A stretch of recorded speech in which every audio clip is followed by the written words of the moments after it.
Et salut tout le monde, bienvenue sur ma chaîne Lorenzo High Tech. Aujourd'hui on va parler d'un smartphone, on va parler du Realme X50. Pourquoi je veux parler de ce smartphone? Tout simplement on est sur un super smartphone milieu de gamme et en plus ils sont les premiers à déployer un smartphone 5G avec le tout nouveau processeur, le Snapdragon 765 qui est compatible.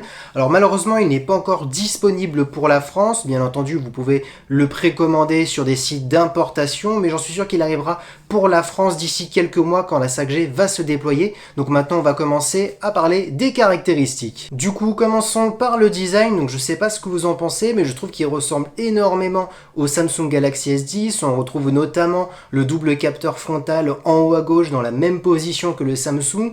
Bon, le design côté borderless, ça c'est tous les smartphones et j'en suis content parce qu'on profite vraiment pleinement lorsque vous regardez du contenu. Donc commençons à parler des caractéristiques de ce smartphone. Ce smartphone du coup possède un écran de 6,57 pouces. On est sur un écran LCD, pas d'AMOLED, mais ce qu'il faut savoir c'est qu'on est sur un smartphone à moins de 400 €, c'est pour ça que je vous le présente parce qu'il a quand même de bonnes caractéristiques. 6,57 pouces, Full HD+, mais là l'avantage c'est qu'il a un écran 120 Hz, donc là c'est vraiment intéressant pour des jeux vidéo. Comme je vous l'ai dit au tout début, on a un double capteur photo, et là ce qui est intéressant c'est qu'on a un capteur principal de 16 millions de pixels, et un deuxième capteur qui est un ultra grand angle de 8 millions de pixels, donc c'est intéressant pour les gens qui font des vlogs, qui veulent avoir une meilleure vision de champ derrière. Là du coup vous activerez juste le deuxième capteur, donc c'est vraiment intéressant d'avoir ces deux caractéristiques pour un smartphone vraiment pas cher. Comme vous pouvez le voir au niveau du dos, on a 4 capteurs qui est situé à gauche et verticalement, donc on a un capteur principal de 64 millions de pixels, on a un capteur de 12 millions de pixels qui est un zoom 2x sans perte de qualité, on a ensuite un ultra grand angle de 8 millions de pixels et un macro de 2 millions de pixels. Le macro c'est pour faire des photos ultra près d'objets, l'ultra grand angle pour avoir un meilleur champ de vision, le zoom 2x c'est pour zoomer sans perte de qualité, et le capteur principal c'est celui qu'on utilise le plus souvent. Du coup vous avez vu, vous avez du choix en termes de capteur photo, si vous voulez faire pas mal de choses, je pense que ça va être un bon smartphone.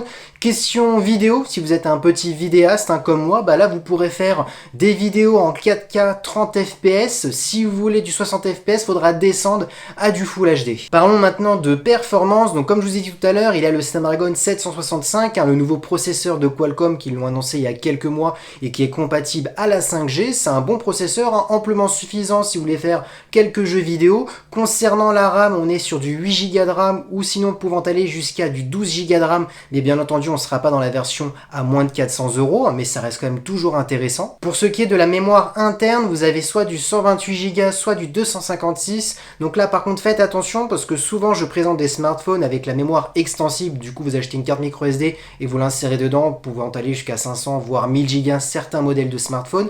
Celui-ci malheureusement n'a pas la possibilité d'étendre la mémoire, donc du coup si vous prenez ce smartphone, choisissez bien vraiment le stockage qu'il vous faut parce que sinon vous pourrez pas étendre la mémoire. Parlons maintenant de batterie. On a une batterie de 4200 mAh, donc ce qui est tout à fait satisfaisant. Là par contre où là c'est intéressant, on a une recharge rapide de 30 watts, donc en moins d'une heure votre téléphone est rechargé complètement. En termes de connectivité, on est sur une prise type C, on a du Wi-Fi 6, du Bluetooth 5.0, donc du coup on a toutes les nouvelles connectivités 2020 dans ce smartphone. Du coup pourquoi je présente ce smartphone? Tout simplement parce que ça va être le nouveau smartphone 2020 vraiment pas cher, pour concurrencer plein de marques comme Xiaomi, Oppo et j'en passe. On est sur un smartphone quand même à moins de 400 €. On a un bon processeur, le Snapdragon 665, qui en plus qui est le premier processeur compatible pour la 5G. On a 4 capteurs, un ultra grand angle, un macro, un capteur principal de 16 millions de pixels. Il filme en 4K 30 fps ou 60 fps en Full HD, donc c'est quand même de bonnes caractéristiques. On a un beau design, écran complètement borderless. Alors oui,